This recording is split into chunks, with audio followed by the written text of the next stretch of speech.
Welcome to another episode of OG55. We got the one and only Slimer in the house and Mr. Webba, our friendly neighborhood Spider-Man. Today, we're talking all about Legoland. First time we've ever done a video on Legoland. Should be very, very interesting.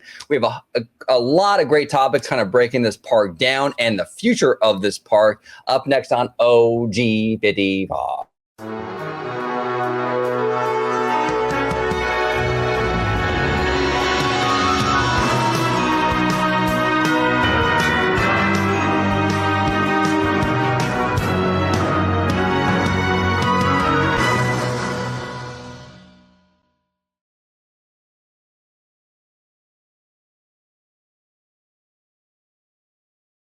Welcome aboard, everybody, to another episode of OG55. Today is an all Legoland show. It's going to be really interesting. First time we've ever talked about this park on this channel. Before we dive right in, Mr. Webba, welcome back to the show, brother. Hi, OG. How you doing? Good to have our boy Slimer back in the business today. Love it. You can find me, Mr. Webba, on OG55. You can also find me on Twitter at Webslinger760. You can also find me on Threads and Instagram at Cobweb91.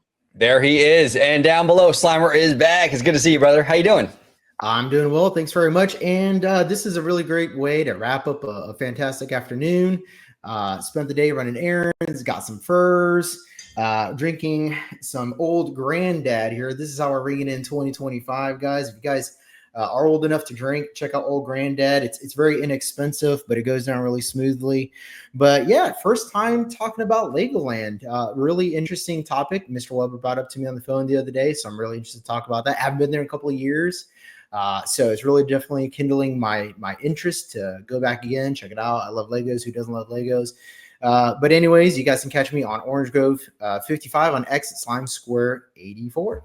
There he is. There he is. You got a bottle of Grandpappy next to you. Ready to go, Slimer. Ready to go. All right, gents. Okay, so Webba, if you want to give your little disclaimer as to your connection with Legoland, and then we'll kind of segue into that, sir. Sounds good. So for those of you who don't know, I work at Legoland, California. And anything I am saying is going to be either stuff that's already public information. And also my thoughts are my own. I am not speaking for Legoland or Merlin Entertainments. There you go. There we go. Okay, Ebba, what is the first topic of today's Legoland conversation, sir? Well, I actually have to just talk about kind of my experience when I took my brother and my family for my brother's birthday in this past summer. So it was actually my first time going back after having gone for the first time when I was 11 years old. I'm now 33, so it's been years, a long time since I've been.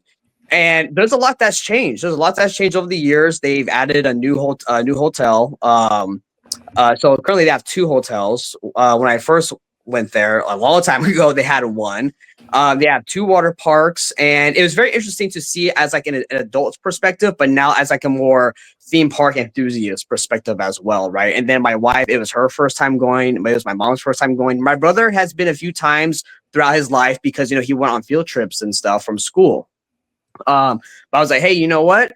I'm able to, I want to do something nice for the birthday and get a hotel stay. It was like 2-night hotel stay. And then we got to go to the Legoland and also the Sea Life aquarium that they have connected to the park. And we stayed at the Legoland hotel. They have some theming room. They have like themed rooms of like different character IPs, which was great. And then, yeah, we went to the park. And it was actually a good time. I mean, yes, the demographic is to the ages 2 to 12. Although on the Merlin website now, it's interesting. They now have it as 3 to 12. That was kind of interesting.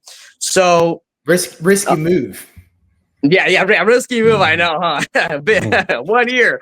But even as like a theme park enthusiast, I actually really enjoyed it. There's like little kiddie rides there, which I'm not going to go on, but they're starting to get more into the kind of modern theme park era type of attractions. Like they have one called Emmett's Flying Adventure.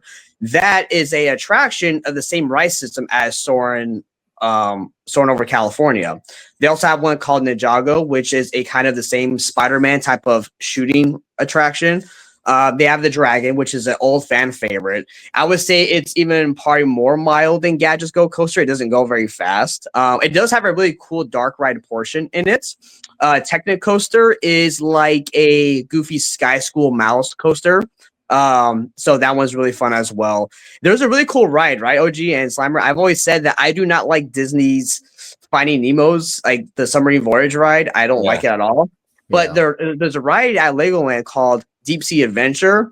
Think of like if you attach the submarine to like a top track like Peter Pan, and like it's like in the water. So there's real fish in there. There's like some like a few small sharks, and then you have like this little game where you have to find like certain Lego items in the water. So it's a kind of like so it's kind of like a fun interactive little thing, and you can see real fish. So that's really cool. And because it's like the attraction keeps moving like an omnivore. How do you say it? Like a Omnimover, Omnimover style system. Their line goes really quick. And so, I had a really great time there, more great time than I expected to have as a guest. Now, however, I'm not going to actually rate like a 10 out of 10 or actually review the park because I have special privileges to the park, either where I get, discounts on stuff or I didn't pay for certain things. Right. And I obviously we all appreciate that transparency because that does change the equation, right? Like obviously you like what you like, but when you're not paying for something, it's a different kind of expectation level, Exactly. Yeah. And now Slimer, you've been to Legoland. I've never been to Legoland personally, but Slimer, you've been, but from what I understand, it's been a while.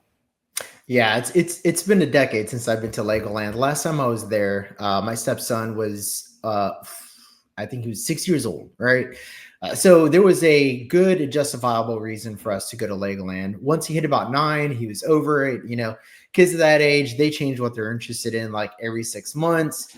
And, that year he was into Legos, right? And we've all been into Legos. I think Legos are multi-generational.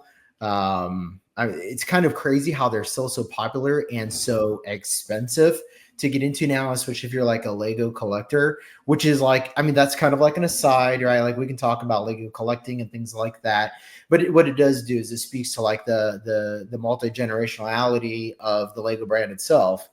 But yeah, I do remember going, and one of the things that I do remember, because I did go from like a theme park enthusiast perspective, was how Legoland, it does a lot with very little.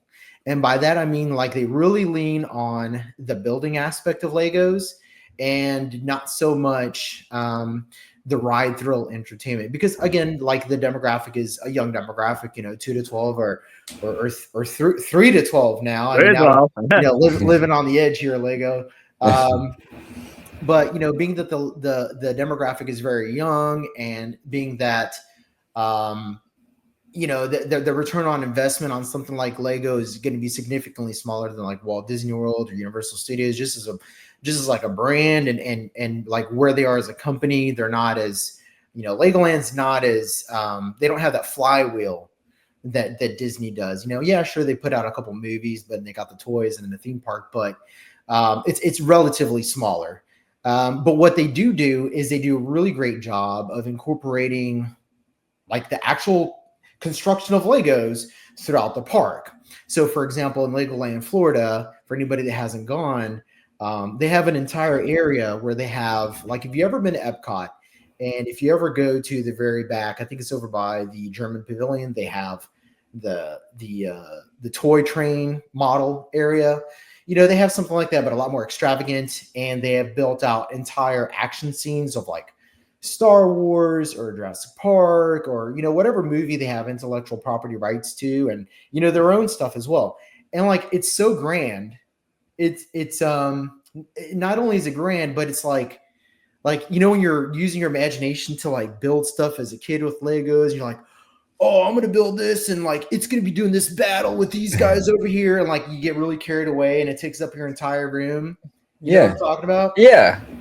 It's that played out. So like, if you were to give a whole bunch of Lego builders, like, hey, here's $20,000 of Legos, and we're going to give you sculpting, and we're going to give you lights, and we're going to give you electronics and smoke, and basically do that Lego thing you were thinking about when you were 8 years old in the living room, but do that and do it, make it, you know, like 20 feet by 20 feet big. And so like when you see it, like your inner child is just like, that's awesome. Well, that is because everybody thought that when they were playing with Legos, because when you play with Legos, it really like it stimulates the imagination, and you start thinking about scenarios and like, oh, I'm going to build this world and all that stuff. So that's what Legoland for me is. It's like a place for kids that are really in touch with their imagination to look at things and go, whoa, like this is cool. And so it's very inspiring in that sense. And yeah, they do have the ride, they do have food and stuff like that, but it's really inspiring for kids that are of a younger age that have no pessimism yet.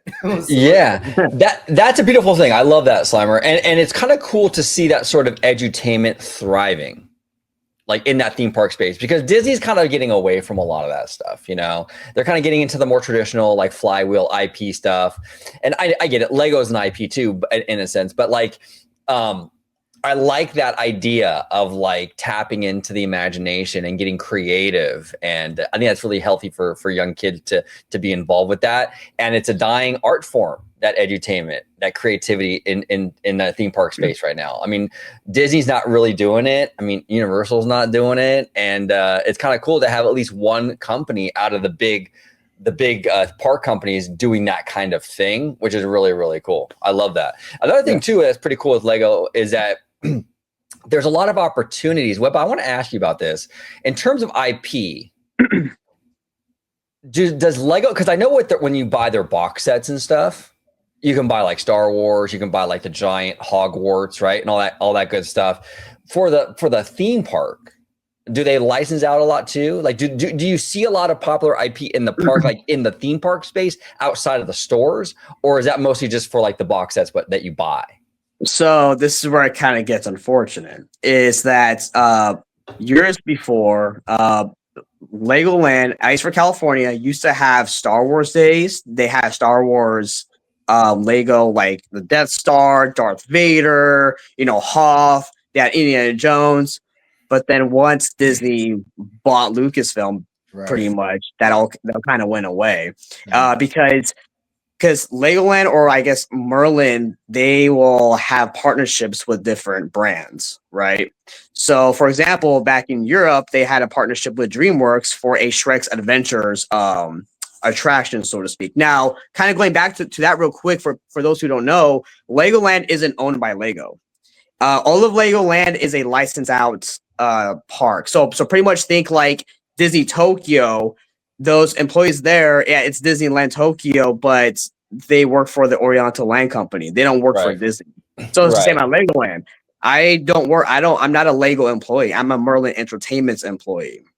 And so for Legoland, we're called MCs, or model citizens. So the wording is there. It's supposed to be that the people that work there, basically that live in Legoland, are like a model citizen. That's what they're called. And the play on words is that model is like a brick building model, right? But also that you're also kind of like a role model, as like someone as for a child to kind of see as how you conduct and represent yourself. So sort of like very similar to like the Disney cast member. We hold them to a very high standard, is what they're kind of looking. That's what they're setting out to do with Lego, right?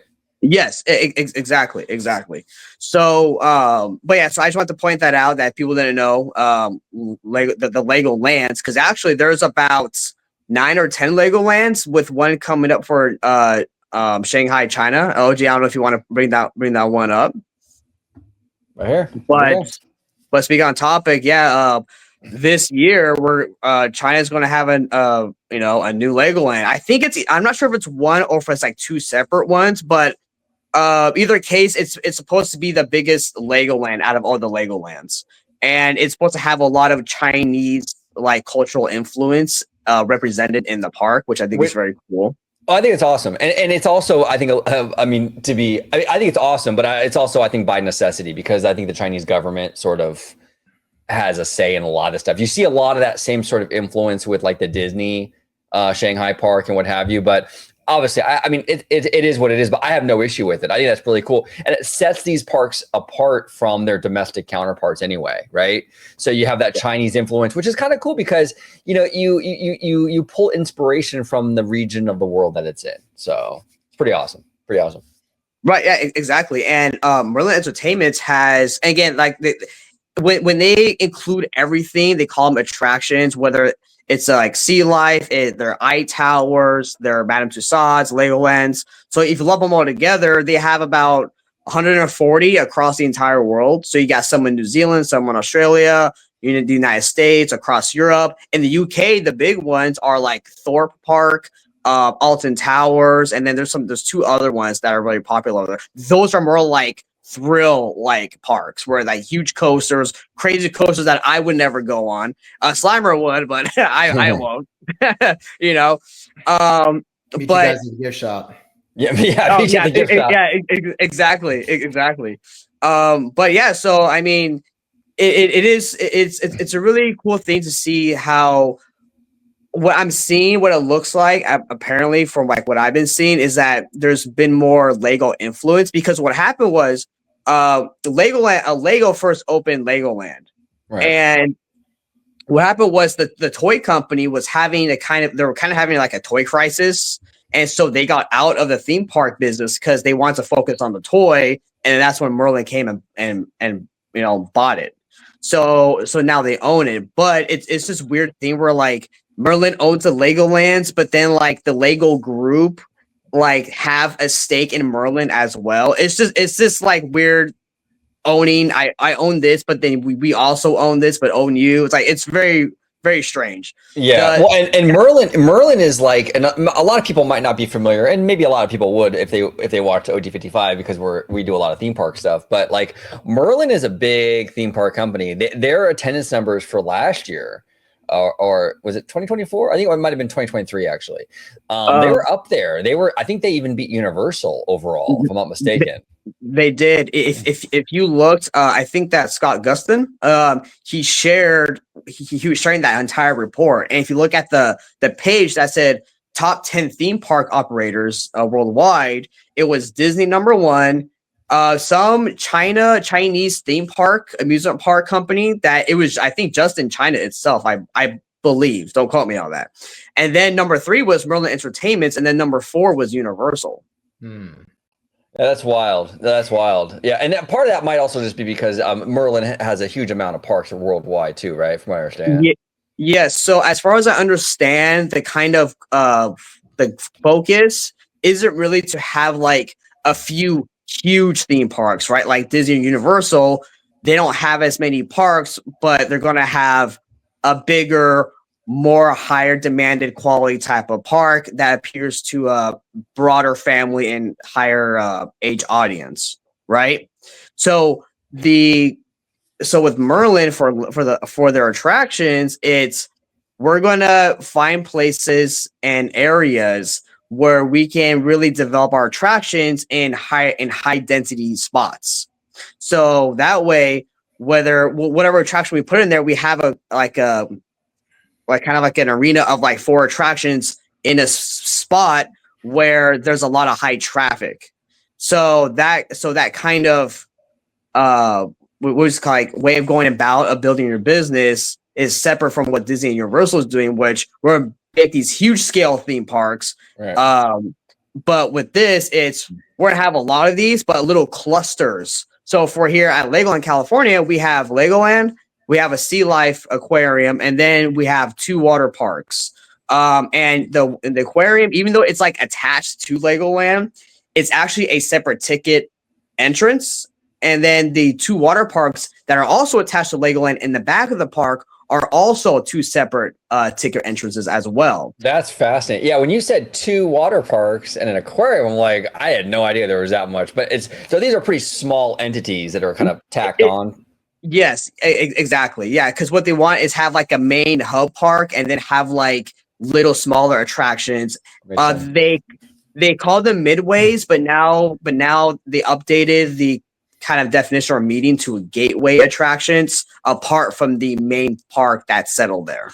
Gotcha. Now, Slimer, is the Florida Legoland is set up in a similar way with these kind of mini parks attached to it, or is it different?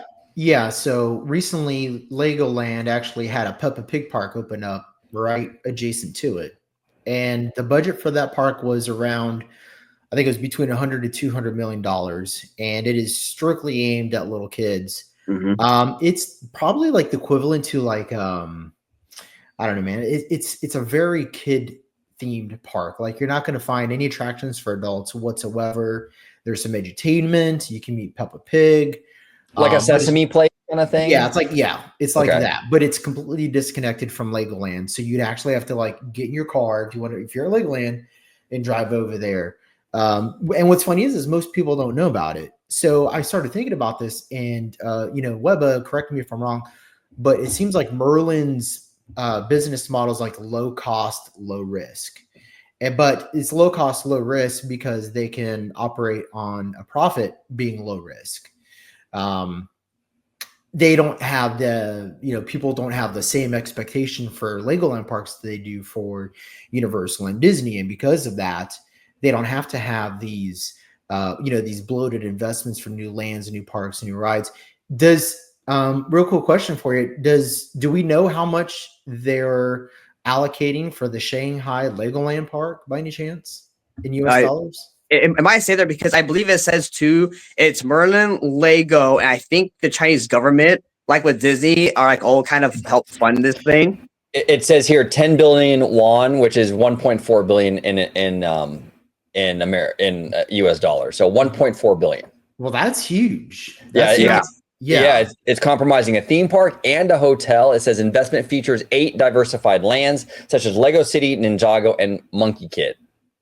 Okay, well there you go. I mean, that's a much larger investment than what I think you would see here at the Legoland parks in California and Florida. Yeah, significantly more. Yeah, and again, Slimer, I think, and correct me if I'm wrong, but I think that might happen with all the parks because, like with these Asian parks, they work with the government, and the government has their hand in with their finances to help cover a lot of that cost. So it's like, hey, you want to build this? Come on, here you go. Here's a truckload of money to do it. Absolutely, and that's probably how they get a deciding factor when it comes to like cultural representation of China. Right. Because, like you were pointing out, OG, one of the significant factors with any U.S. Product is they don't want too much U.S. nationalization to bleed over into the Chinese culture for geopolitical reasons, right? Which is why they try to keep it very, very China. They're a nationalistic country, a lot more than the United States. And so, that aspect is very important. So, you're probably right. I mean, maybe $600 million of that came from the Chinese government, when 400 was, put forward by Merlin. Yeah. Now, sorry, would you go ahead? Well, go ahead. I'll let you finish your thought. It might tie into what I was going to say. Okay, so I was just bringing up the whole so with the competition, right? So all these parks more or less compete with each other, right? And we've all had the discussion what is what is a alternative to Disney type of theme, right? But these are all parks in a theme park, amusement park industry. So they're all going to be competing at some level. As far as I'm aware, that Legoland, yes, while they do compete with Universal, SeaWorld, Knott's, Disney, they know they are not that brand. They know they are not that IP and that in much of a kind of a following, I guess you could say. So I remember because I was watching a quick video interview with Scott O'Neill, who was the CEO of Merlin for 2 years, and he just left at the end of 2024. And the interview asked him, she's like, "Oh, it's something about competing with like the bigger parks," and he said, "Well, we know we're never gonna beat Disney, So yes, we'll still compete, but we're gonna find other avenues in the way we set up our attractions to still be competitive in the theme park market." Yeah, and it's a different. What's the word for it? It's a different kind of niche. Like Disney is this all-encompassing everybody sort of thing. You know what I'm saying? Legoland is very much like you were saying, 3 to 12. Is that the age range? Well, actually, technically 3 to 12 and their families. And their families, right? Yeah. So, Right. but it skews younger, like Slimer was saying, like, you know, with the Mhm. Peppa Pig stuff, and it's very akin to like a Sesame Place, or even like this new Universal Kids Park they're building over in Frisco, Texas, right? So Yeah. it's very similar to that kind of demo, which yeah, they're technically competing with Disney, but not really. They're their own little. It's like kind of like their own animal, you know, so to Yeah. speak. You know, it's kind of like, you know, I don't know, like kids programming on Disney Junior, like a Bluey, doesn't directly compete with, say, I don't know, like a DuckTales, right? It's a different Right. kind of demo, right? So that's kind of a similar dynamic. But what do you think now? Does Legoland have a park in Texas? Would Universal be competing with them there, or they don't have one? No. So a lot of the states have Legoland Discovery Centers, and those are more like smaller indoor, like Legolandy type of sets and stuff. And some of them might even have like an attraction or two. But this is really just a place dedicated for the child and like the parent. Like you cannot go to a Legoland Discovery Center, okay, not Legoland Park, Legoland Discovery Center without a child. Okay, make that very clear. However, OG, I'm glad you brought up the Texas thing because although this won't be a competitive thing at all against Peppa Pig, but either they already did or they're going to open a Peppa Pig park in Texas. Now again, it's Peppa Pig, way super younger demographic, like super young. Also, it's very with like Legoland and Peppa Pig, they're very autism friendly or people who have sensory issues. Cool.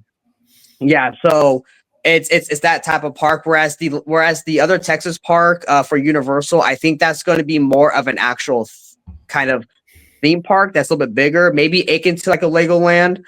I don't even remember what stuff that they were going to have, like SpongeBob and something else. I don't remember. SpongeBob and Gabby's Dollhouse. I think a Jurassic Park thing, but like more for kids and things like that. So they got some pretty big IPs in that park. Okay, yeah. So like I mean, SpongeBob is like the king. I mean, he's I do. I freaking love SpongeBob, man. You know? It was funny. I told the story before, but not everyone watches every video. But I used to intern when I was pretty young. I was like 17 or something. I used to intern at a Nicktoons over in Burbank, and I'm old, you know. So at that time, SpongeBob didn't even come out yet. Your cane's in the mail. The what? I'm sorry? Your cane is in the mail. Exactly. AARP on its way, right? That's it, man. And so I was interning there and stuff, and they had a big stand-up of SpongeBob. And this is before he like technically premiered, but they were like in full production mode for this cartoon, you know? And I walked past that stand-up, and I'm like, oh God, this thing is gonna flop so bad. This ugly ass sponge. Like that shit ain't gonna do. Yeah, this is gonna be such a flop. Trying to be like one of the biggest cartoons of all time. It's hilarious. Of all time, dude, all time. Now, OG, I want to transition to two things real quick. Do you have the link I sent you? It was for Legoland parks, and it had a list of every Legoland park, of what country it was. Because I just think it's interesting when you see where all these are at. If not, I can probably try to name a few, but you know what? I don't think I have that one, bro. I have the content creator program, the city council, the Minecraft. I don't have that one. I'm sorry. Okay. Okay. So if you pull up a map of all the nuclear missile silo sites, it actually perfectly overlays right on top of those. Go ahead, Webba, go ahead. So there's a Legoland park in California, Florida, Dubai. I think there's one in Germany. I think there's one in South Korea, Japan. There's one I think in Denmark. And there's some others somewhere else. I don't remember, but yeah, there's a lot. So now, OG, I'm gonna switch to the content creator thing because this is a whole can of worms we can probably get into. Yeah, I love this. This is actually kind of cool. So Legoland California Content Creator Program. It says here, looking to create content for Legoland California Resort. You'll find all the information and requirements below. Awesome awaits. So it says members must have active social media presence on one or more of the following channels: Instagram, TikTok, and YouTube. Social media accounts must cover the following topics to be considered: family travel, parenting, theme park, special events. They have a whole list of stuff and criteria to become a content creator. So, Ebba, if I'm not mistaken, you can't just walk in. OG can't just go into Legoland and start making content. I got to apply to be a content creator, to take, obviously to take footage of the attractions and what have you, right? You got to apply before you can do this. Yeah, I mean, yes. So here's the thing. I guess technically you could go in and film and video stuff, but I will tell you now, it's looked down upon. That's why when you go, I mean, obviously, Disney, Universal are the big things, right? But at the park, though, I've seen only a few people like doing recordings. Other than that, no one's on their phone doing this or whatever. But I like this program because it really, if you want to make content for the park and in general, I think it's a really good way to make sure that you're there's some type of standard and there's not vloggers everywhere in the park. Yes, and it's a kid brand, so to speak, right? At least in their theme park space. I think Lego in general is for everybody, but the theme parks are geared more towards kids, so they're trying to keep it family friendly and what have you. And I get that. I totally understand that. They're trying to control, what's out there, which is fine. I mean, I think honestly, and I know a lot of people might get upset with me, but I mean, I don't think this is necessarily a bad idea. I mean, I do think that it has gotten a little out of control at Disney and stuff with this, like you were saying about you see a lot of people going around vlogging and monetizing and all that stuff, where I'm not saying they got to go this strict, but maybe a little bit of some boundary settings from Disney might be good. You know what I'm saying? I don't know, but what say you, Slimer, in terms of this overall concept of this content creator program? Do you agree or go ahead, Webb? Sorry. Well, sorry, and just real quick before you get to Slimer, because actually this goes to Slimer because he's in Florida. Florida Legoland just launched their content creator program in 2024. But anyways, I just want to put that in there. Now, did they copy the content creator program for California? Is it exactly the same, or? If you go to the website, it looks like it could be the same, but he just I was going. Yeah, I was going through some of the FAQ stuff, and so the wording wasn't word for word, but it might be probably something similar. You know what so here's what I think, right? When I think about content for Legoland, and how it's differentiated from Universal Studios and Disney, in terms of theme park, destinations, vacation resorts. Contextually, they're both very Legoland. Okay, it's very different from Disney and from Universal Studios.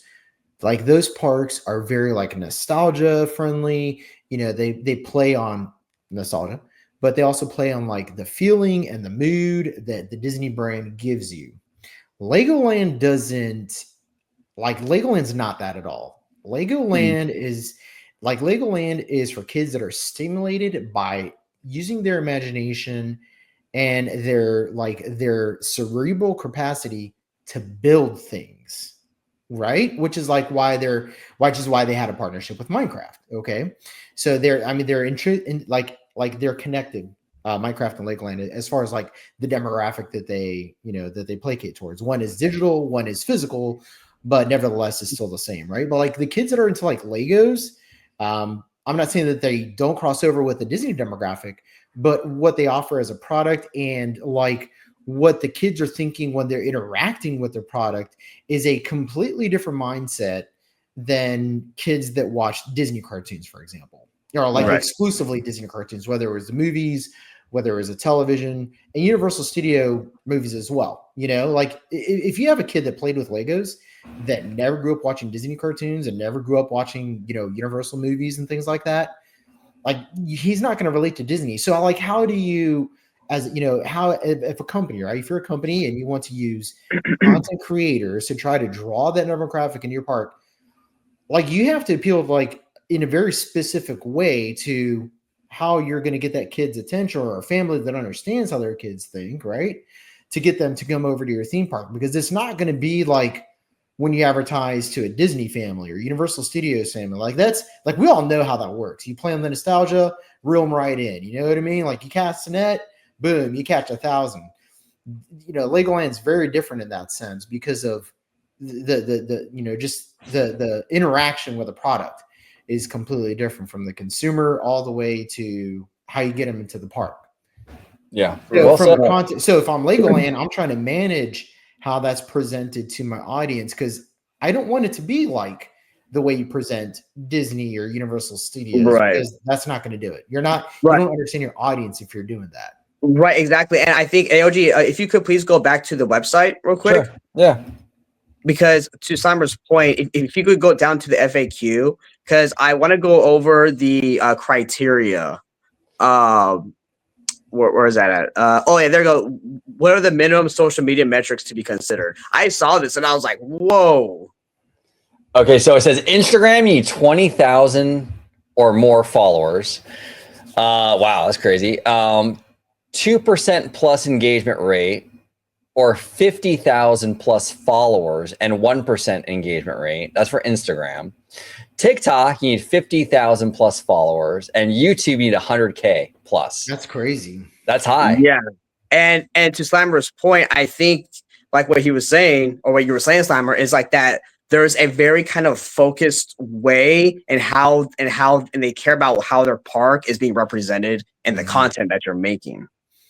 And I think that's why, because I was even reading here somewhere like that you apply, and then I believe like that they review your like your application, how many followers you have, and all that stuff, and you could be approved or denied based upon on the qualifications that you have. Oh yeah, I mean they're looking at the first thing they're going to do. They're going to look at if you meet the criteria with the numbers, right? I mean, that's probably the easiest part of it. I mean, you know, if you either have the number or you don't, basically.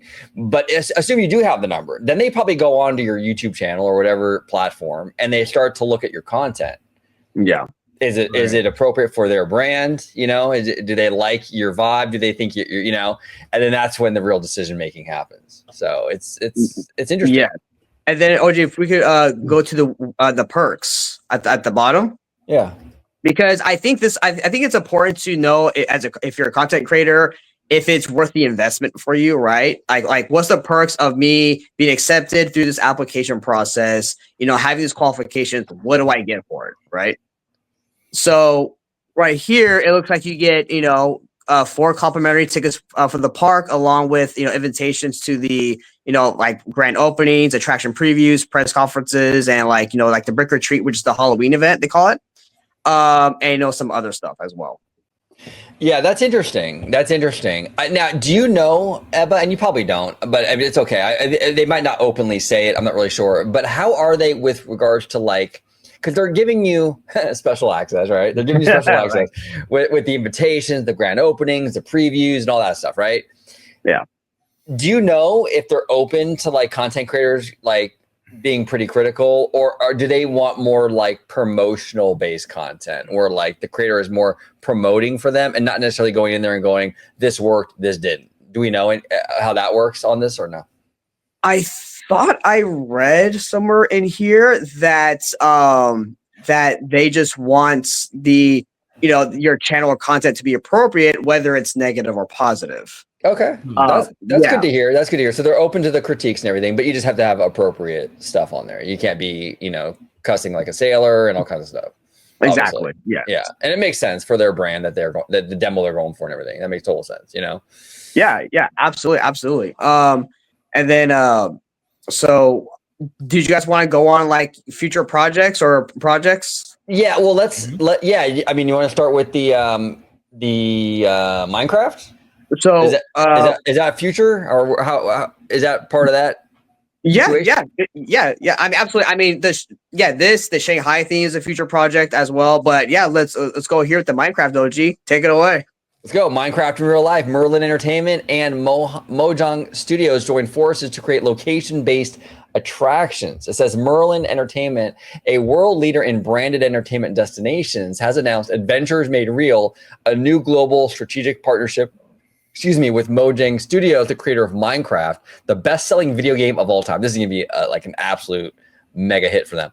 The collaboration will bring Minecraft adventure to life in the real world through immersive and interactive entertainment attractions in fixed locations around the globe. So, Ebba, these are separate like parks, or what is this exactly? The way it sounds like with Merlin is that this could be its own gateway attraction. So like the way that Slimer explained Peppa Pig, of course, Peppa Pig, that's like, little, like, but I think this could be its own separate, kind of smaller park that's within the radius of Legoland, but it's not in Legoland itself. That's my guess. I don't know. That's just what I'm speculating in terms of how Merlin likes to operate their attractions. So that's what I think it's like looking like, or it could be. And it says here, Merlin will be investing in excess of 110 million in the first two attractions, which will be launching in the US and UK between 2026 and 2027. This is going to be a gigantic hit for them. But what are your thoughts on this, Slimer? This is like a collaboration made in heaven, basically. Well, the one thing I do like is that they did partner up with Minecraft, and again, the demographic is exactly the same as people that can like have a hyper focus on building. Kids specifically have a hyper focus on building things, and that's how they get their stimulation. So it only makes sense that they collaborated with Minecraft. It being the biggest game of all time in terms of like users per month. Obviously, they did their cost benefit analysis and they determined this was a good investment. Like how this actually plays out, I think is still to be seen. It'll definitely grow. Merlin's demographic base for sure. But whether it's 5% or 20%, it's still yet to be seen. With $110 million initial investment, again, this kind of like goes to the statement that I said earlier, which is that they're very low risk. Like that's not a lot of money, right? Yeah. Like when you consider how much, what do the Star Wars lands cost? $1 billion? Yeah. just for like one of the Star Wars lands. So 110, it's a drop in the bucket. So like, so my question is like, is it just going to be like a ride with, some like decorative stuff around it? Or are they going to go with like a low budget again, because of the demographic, like the age demographic? Are they going to go with something like low tech, low budget, like Peppa's Pig? So that's my first question. And then with regard to the timetable, 2026, 2027, this deal was made about a month ago. So, in terms of like a turnaround time, like this plays out. But it also like, depending on whether they decide to do the first one in the United States in Florida or in California, I can't see why they would do it in California versus Florida, being the Epic Universe is opening next year and it's going to have Super Nintendo right across the street. One thing I'd like to know is like how that money is going to be invested, because 110 million, I don't think there's enough. There's not enough capital there for them to invest in something really high tech. So like what's a Minecraft land going to look like? Is it going to be like Peppa Pig Park, but with just like a Minecraft overlay, or are they going to go for something that's a little bit more high tech? But then like, how do you do that without being Disneyfied or Universalfied? And what I mean is like, how do you do that where like the creative intent, like the like where you're still appealing to the imagination and the creativity of the kids that do Minecraft, as opposed to like taking it away and saying like, well, here's the final product and enjoy. Like, so when you ride a Disney ride, it's like, they just give it to you. Like, here it is, enjoy it, But like with Legos and Minecraft, there's like a participatory component with that.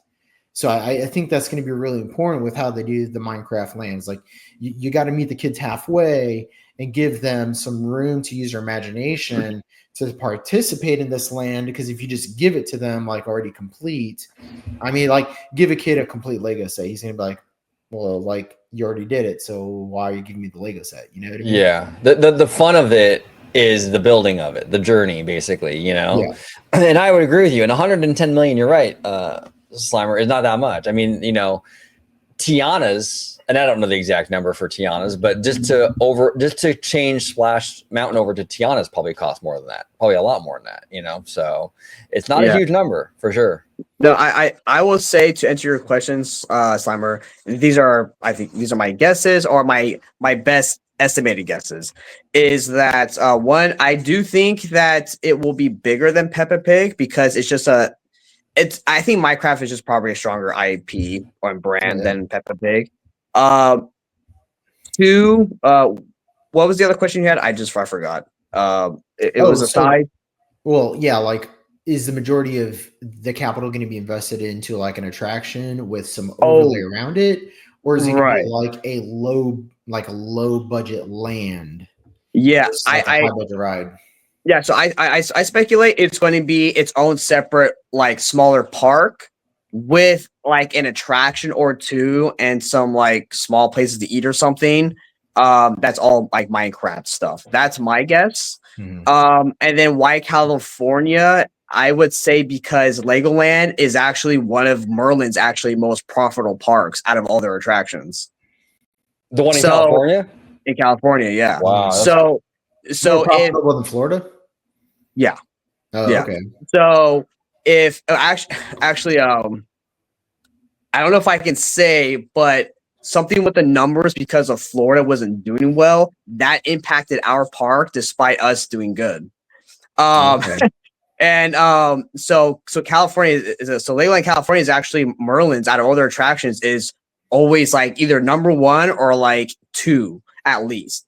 So it would make sense for me that they would want to invest more into the park that's like their highest profit or revenue bringing park. And then maybe it could come to, Legoland Florida. But I actually want to see if OG comes back, because I would just want to have us watch that quick video real quick, which I don't think will be copyrighted because it's up for everybody to see anyway on the website. So I think we should be fine. And there's no music, so I think we should be fine. So okay, do you want me to reenact the video and then like you'll do the music in the background with your mouth? That's the Slimer. Oh my god, that's great. Oh man, dude. Yeah, right, so lay the groundwork, and I'll start mimicking it. Maybe maybe if I can adjust the shadows, we can do shadow puppets. Oh, dude, shadows, dude. I can't do that. Shadow puppets, dude. I don't know how people do that, dude. I don't know, man. Do you remember doing shadow puppets when you were a kid? Like, do you ever lay in your bed and do shadow puppets? I try, I tried to do like a dog or something, but I would just do this the entire time, and like it would just look like a hand, Yeah, I can't do stuff, dude. I'm not. You're saying I am. See, that's the funny thing with Lego, though, is that I am not a creative person, Slimer, at all. Like you tell me, okay, build whatever comes to your imagination. Now I'm like, nothing comes. Nothing. I need to be told what your imagination is, and then I can build that. Right. But also I forgot to mention, there's actually a Legoland in New York. I don't know if you guys knew that. Oh, really? In New York? Yeah, in New York. Yep. Like upstate New York or something? Like, where would they fit a park out there? I don't know exactly where it is, but it's like somewhere way out far, like away, and because of the weather, like how cold it gets, the Legoland parks are very susceptible to like bad weather, not good weather. So from what I hear, the park's like closed half the year. So I'm like, I don't know why you make a park out there. But anyways, OG, could you go back to that page with the video? I was telling Slimer, I don't think you'd be copyrighted with the audio because there's no music, and it's publicly available for everybody to see anyway.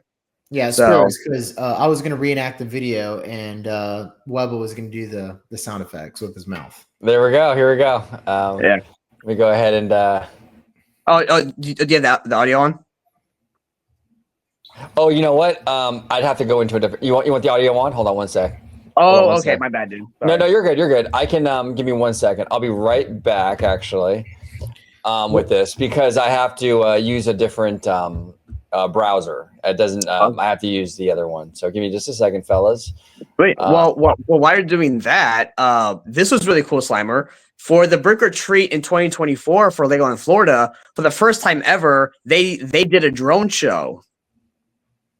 And that was pretty cool. Over here, we can't do that. Legoland California can't do a drone show because it's literally like at the park, you'll watch planes go over you because there's a smaller like airport that's like just down the street. Right. You know, and so it's like, oh man, that sucks because it'd be so cool if, you know, we got the drone scene. But to me, that shows that they're kind of getting more into the modern theme park entertainment stuff a little bit, which to me is exciting. But yeah, anyway, so we got this video here. Here we go.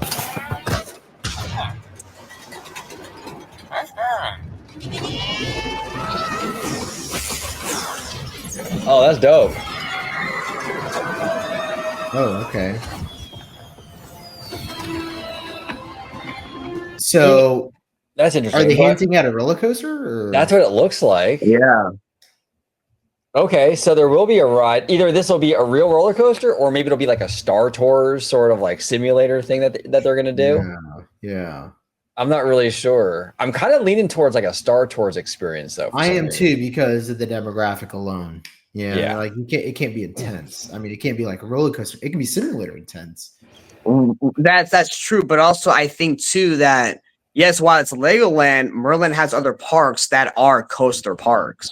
Not saying that this will be a coaster park, but maybe they're trying to up the theme a little bit. Which OG, this is a perfect segue into our next video that we're going to watch. Yeah, so this next segue is into you know, because we're talking about future projects, right? Which was Shanghai, you know, the Minecraft thing. So now what I have given OG here is a city council approval or approval, you know, spoiler alert.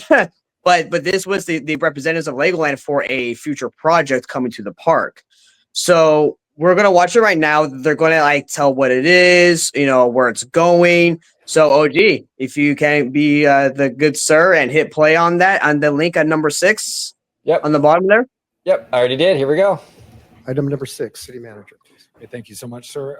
Item number 6 is also a public hearing, and this is the Legoland California Project 2025. Making our presentation today is our senior planner, Jason Goff. Jason. Thank you, Mayor, members of the council.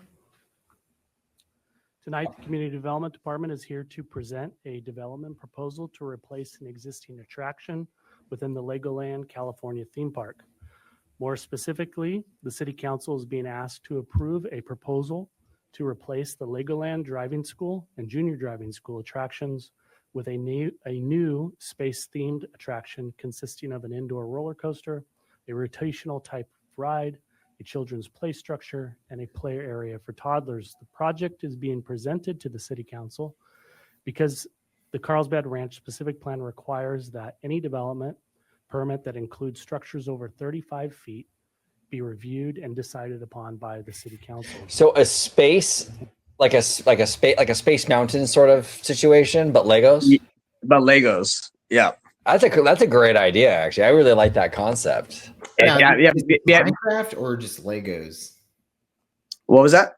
Is this going to be the Minecraft themed land? Are you speculating, or is this just going to be Lego brand? No. So here's the thing. At least our Legoland, there is no space themed area. So we don't have one. The closest thing that we had was Star Wars, but then that's a separate IP. What this is going to be is a Lego Galaxy area. Okay, gotcha. Yeah. Well, that's smart because they're going with their own IP. And with Legoland, you don't have to always lean on. I mean, like, again, the demographic, right? Like, kids don't care that it's, you know, Jurassic Park. You know, they just see dinosaurs, like, oh, dinosaurs, oh, space. Right. You know, yeah, right, exactly. AOG, real quick, are you able to make the video bigger? Are you able to do that or no? Probably not, huh? Well, Webba's going to give us a breakdown of the map. There it is. Is that better? Yeah, because here we go, right? That there is supposed to be the coaster, and then so they show you what's supposed to be what and what goes where. Sweet. Here we go. Okay, yeah, I see. With this application, I love how this guy is like, and I know the audio is great on this thing because the guy before, you can hear him loud and clear, but this guy's doing some ASMR with the whispering. You know? Legoland is requesting approval of increased building height, or more specifically, The building that is housing the indoor roller coaster, as rendered here on this slide, is a single-story structure with a proposed building height of 43 feet. Cool. Per the specific plan, all buildings within Legoland shall not exceed a height of 35 feet or 3 levels. However, the specific plan does allow for additional building height up to a maximum of 45 feet through a site development plan approved by City Council, provided that the building does not contain more than 3 levels. It really does show you how crazy how Disney's pull is in Anaheim. Because I think Disney with their Disneyland Forward thing, they got 300 feet. Yeah, well, to be fair, the OG, SeaWorld has the same problem over here, and it's because the parks are too close to the coast. So because of that, you need special permission to exceed a certain amount of feet. Oh, for like incoming like ships and planes and things like that. Like you can't be too tall. I honestly don't I don't know why. I don't understand it, but it could be that, maybe it's like an environmental impact thing on the ocean. I have no idea, but SeaWorld has the same problem. Yes, they have the Sky Tower. Yes, they have the new Emperor ride that, but a lot of the other rides are like on the ground or close to the ground. Interesting. Okay. Wow. What I like about this area is that it's based off of the space Legos that were introduced back in like the 1980s. You could tell by the satellite radar pieces on the satellite dish, the logo of the star going across the planet, the color scheme. You're going to see the blue space Lego guy with his with the logo. That's cool. I love that. And honestly, like depending on how it's executed, it'll probably be better than Tomorrowland. Yeah. It probably will be. And you're right. I love that element too, Slimer, because you and I are old enough to remember that in the 80s, that whole NASA space stuff was really big, man. Huge. It was massive. Absolutely massive. Bigger than what SpaceX is doing right now. It was like when you consider how big the space program was back in the 80s, when all there was the newspaper and broadcast TV. And now you have social media, you have the internet, you have cell phones, and yes, people are talking about SpaceX, but like the proliferation of the discussion was still bigger about the space program in the 80s, despite all these new means of communication that we have now.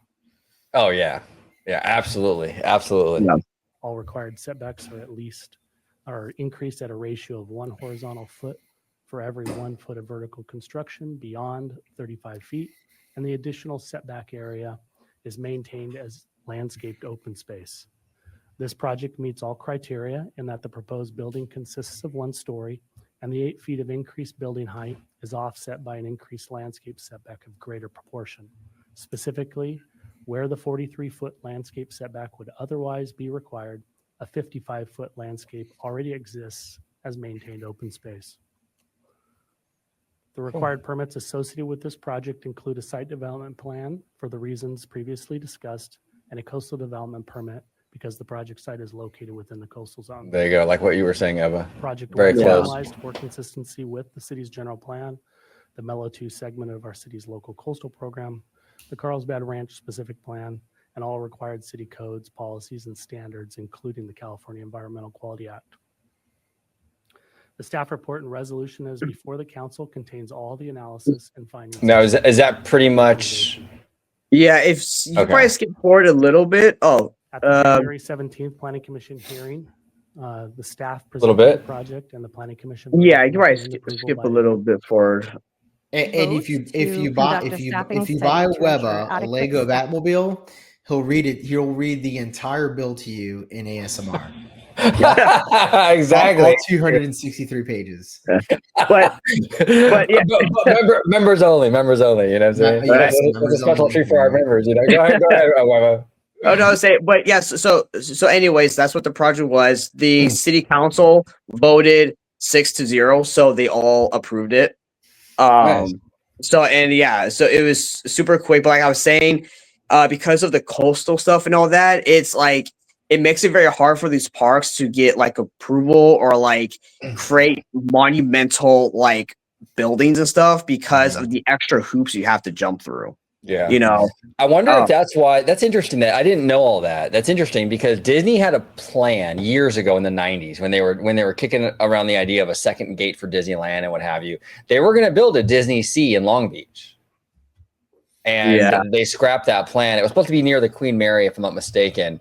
But I wonder if part of that decision to not do it is because of what you're talking about, Ebba, where there's a lot of restrictions on the coast.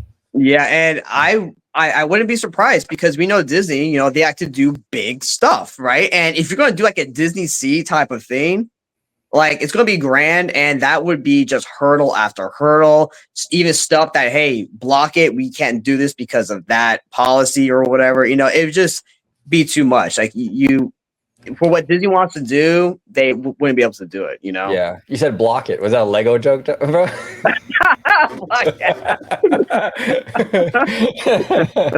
You know, but this is an interesting. Oh, go ahead. I'm sorry, I interrupted. Oh no! So I actually still want to continue on the construction and stuff. So OG, do Sure. you have Oh, the yeah. picture? Do you have the Oh, two yeah. pictures of the parking structure I sent you? There was one. It was like just dirt and stuff, and then it was like the full thing. Let me see, bro. My Instagram doesn't like to send me. I have. Okay, hold on one sec. So I have this. I'll present to you right now. Presenting the picture. But I have this. Are we ready for this yet, or is it something else? I mean, like we can still do this. Yeah. Okay, let's start with this one because I have this one ready to go. Okay, yeah. So what this is, what I'm showing again, nothing like amazing, right? Like I did this in like a few minutes. So pretty much what this is, if you were to zoom in on it, all this blue here, and then OG, if you go to like the next set of pictures, so all that blue connects to here, and so right here, the right side behind this restaurant used to be a ride called Police and Fire Academy. That has been demolished. And they're moving the driving school, which was on the left side of this picture, over to the right side. Now, the left side is where that whole space area is supposed to go. So that whole back part of the park, and OG, if you keep going with the pictures. Sure, I got you. Yeah, because I was trying to give like a idea. All of that is all walled off from the left, like, and all the way to the right. Like entire walls everywhere, blue walls, and it's a big area where you cannot, blue walls. Blue walls. You know, so pretty much it's kind of like a what do you call it? Kind of like a Critic Country deal where like a big section, like a section of the park, is not available. You know, and that goes into the theme, right? With like, is a park worth it? Whatever the park is, worth it if you have walls everywhere, or big chunks of the park is not there, and you're paying like for parking and all these crazy food prices and admission tickets, you know.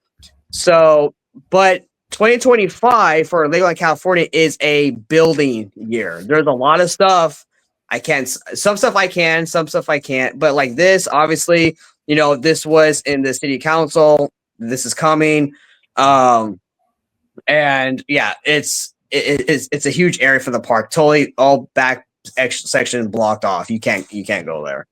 I think we got one more photo, right? If I'm not mistaken. Yeah. So that still leads on to down there. All that green tarp you see up there, that's to prevent people from seeing all the construction that's happening over there, because there's like probably there's a bunch of tractors just all in there, huge mounds of dirt. I got, you know, like obviously I can see it from where I work at and stuff, but yeah, it's hard to see it from the angle of the guests, but I can see all the stuff that's happening, and it's wild, dude. I'm like, dang, it's really cool. It's really cool. Interesting. A lot going on. I like the landscaping though. Even like right here, a little taste of the Legoland landscaping. Yeah, It looks nice. actually, you know what? I would say our landscaping team does a really good job in the park. It They seems do like it. a really good job. Now the only photo that I had, Ebba, I didn't get the dirt one you were mentioning. I have this though. Let me show you. Hold on one sec. Give me one moment, sir. I'm going to share this with you. My Instagram doesn't always like allow pictures. It's just weird, bro. But I have this one, so we can kind of go from there.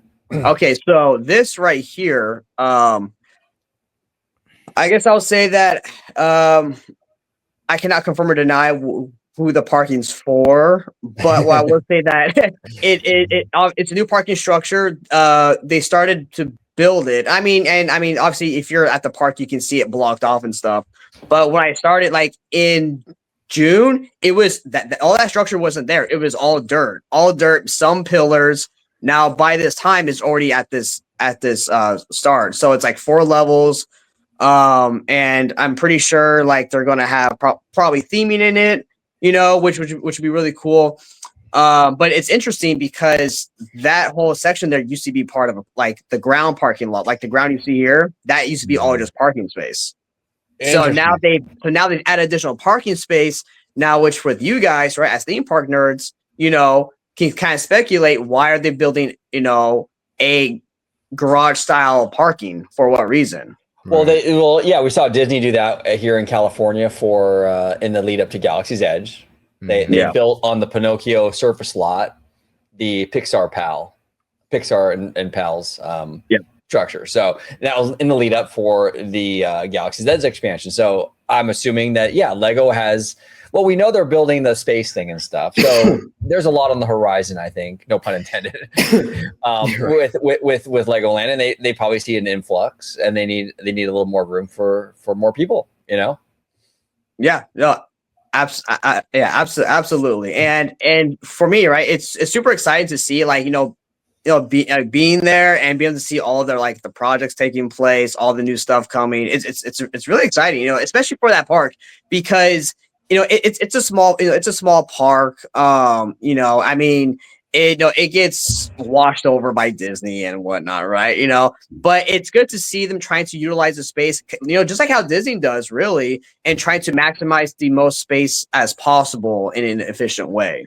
Yeah, and then you have all that parking, and again, I don't know what all this is, but I mean, I would imagine potentially even build another structure, what we're looking at here.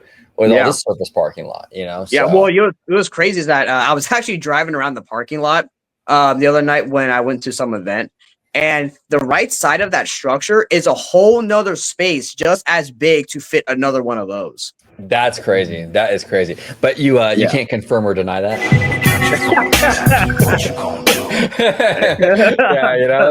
But what are your thoughts on this, Slimer, in terms of them Legoland sort of building on their surface lots, some parking structures, kind of adding that car capacity? Yeah, I mean, all this is is a prelude to a lot more guests. So, Webba, you were talking about how you think that Minecraft is coming to the Legoland California park, and I am guessing that this is your supporting evidence to support that claim because we're not seeing any sort of parking expansion in the Florida park, and then additionally they're going to invest in their most successful park, which is the California, as opposed to the Florida. So is this parking spot and then the groundwork for an additional parking spot one of the other reasons that you believe that Minecraft is coming to California versus Florida? Oh, yeah. I mean, really, those are just my reasons. I mean, because how should I put it? California and Florida, right? They're West Coast, East Coast, right? Mm-hmm. As far as I'm aware, there's a lot of investments going on into our park right now. Mm-hmm. Besides the stuff mentioned, I can't really say what those other things are as of yet. But from what I do know, there's a lot of stuff being pumped into the park, especially from Lego. And what that is, I can't say, but they're really hammering down the Lego brand, the Lego representation in the park, the quality of it. So I think that's exciting because that's, again, when you have someone who owns an IP and they want a certain standard of it, I think that's awesome, because again, they're like, oh, like, wait a minute. Yeah, my brand is being represented in this spot. I want it to reflect good on the scene that I own, And Lego, from what I understand, the little bit I know about Lego, they're a quality company and they do pride themselves in their reputation, their brand rep and all that. So it makes sense that they'd want to get involved and make sure that this is, top tier, And Minecraft is going to want to see that quality reflected because Minecraft is such a high quality product. I mean, it doesn't matter that it's, 8-bit pixel, graphics. Like, it doesn't matter, right? Like, the Minecraft is still a good quality game to, despite the fact that it's such a, it's just built on such a simple platform. You know, I mean, there's a certain level of expectation that all 100 million gamers expect out of that game every single month when they log in. Yeah. And so, you know, Minecraft is really hoping that Lego can maintain that level of quality. Being that, I mean, they're the biggest game around. I mean, like when you really think about that and like the amount of pull that they have, Huge. you know, it's like, yeah, Super Nintendo, you know, Nintendo did it first, sure, as a brand, yeah, okay, that, you know, they, you know, with the Nintendo world, but now that it's a proven concept, you know, Minecraft is, I mean, you're talking about a big player. I mean, like, I don't know how many people that's going to bring. I don't know how much that's going to expand Merlin's demographic, but I can only imagine that it's going to be, you know, substantial, you know, within the millions globally, you know, once it's all said and done, you know, by, you know, 2030, once they've already expanded into, you know, a couple different, you know, countries. I mean, 26, 27 was just for 2 locations, 1 US and then 1 international. But, you know, that's just the first steps of a much larger, you know, expansion partnership with the Minecraft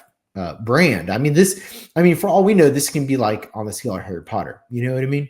Like Yeah, it can right. do for Legoland what Harry Potter did for Universal Studios. And for those that don't know, I mean, you know, if you watch the channel, but I mean, Universal Studios was about to go belly up until in the parks. Universal Studios parks are going to go belly up until Harry Potter. Yeah. Oh, it was a huge turning point for Universal, that Harry Potter stuff, and now they're thriving, absolutely thriving. Mhm. So it's crazy. This is interesting, Webba. You kind of introduced us to a whole new world, no pun intended, right? A whole new world of like the world. you know, with this whole Lego stuff, because I'm not familiar, like full disclosure, I'm not familiar with Legoland or any of that. I've never been, you know, so it was interesting to sort of see like what's going on over there and what they plan on doing. So yeah, thank you for bringing your insight and wisdom to the table, bro.